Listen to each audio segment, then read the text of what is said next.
Sziasztok, Battai Máté vagyok. Én pedig Tóth Patrik. Éppen egy rendezvényre tartunk a Sushi Szej étteremben, ahol születésnapon fogunk részt venni meghívott vendégekként.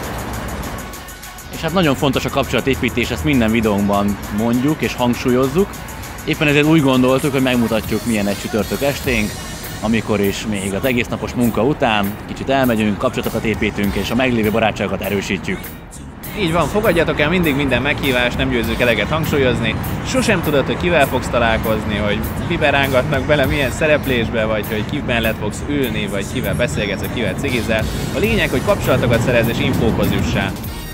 Így van, Máté, na mondom vagyok, hogy akkor névjegykártyák csőre töltve, induljunk is meg!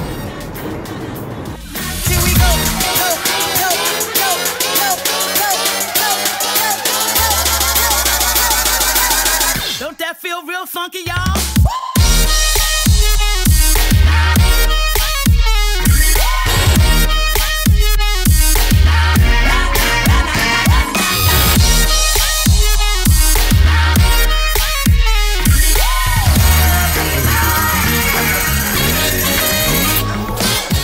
A Sushi Szej étteremből jelentkezünk ma este.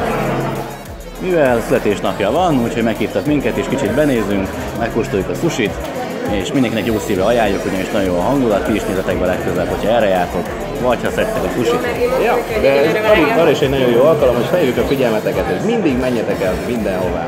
Rengeteg videóban elmondjuk, és sok ilyen kérdés érkezik, hogy hogyan lehet jó kapcsolatokat építeni. Hát pontosan erről van szó az állandó pezsgés, és azért gondoltuk, hogy ezt a videót megcsináljuk, hogy ne csak beszéljünk róla, hanem lássátok, hogy a hétköznapokban, a nap végén mi még erre is szállunk időt. Most éppen egy csütörtök estéről beszélünk, hogy az egész napos munka után még érdemes kicsit szétnézni, és az itteni üzlettársakkal, barátokkal kicsit feleleveníteni a kapcsolatot. Így van, nyomuljatok, mert sosem tudjátok, hogy ki áll majd mellettetek, vagy kivel fogtok beszélgetni, vagy ki mellett ültök. Úgyhogy pezsgésre fel! Oh.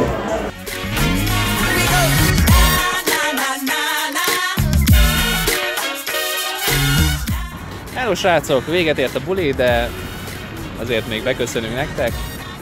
Úgy gondoljuk, hogy nagyon sok izgalmas kapcsolat született, és mindenféleképpen szerettük volna, hogy lássátok, hogy milyen egy kapcsolatépítő rendezvény, legalábbis egy prémium minőségű kapcsolatépítő rendezvény. Készül majd egy olyan videó is, ahol kitérünk az olvasói levelek alapján arra, hogy miért fontosak a kapcsolatépítések és milyen rendezvényeket érdemes látogatnotok.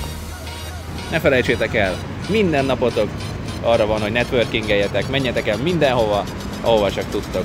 Nincs többé majd holnap, és nincs elég későn sosem. Most is már egy kicsit, ahogy láthatjátok, későre jár, de ez minket abszolút nem zavar. Holnap reggel 8-kor frissen, fitten és üdén újból nekiállunk, és azon dolgozunk, hogy minél több információval lássunk el titeket. Sziasztok!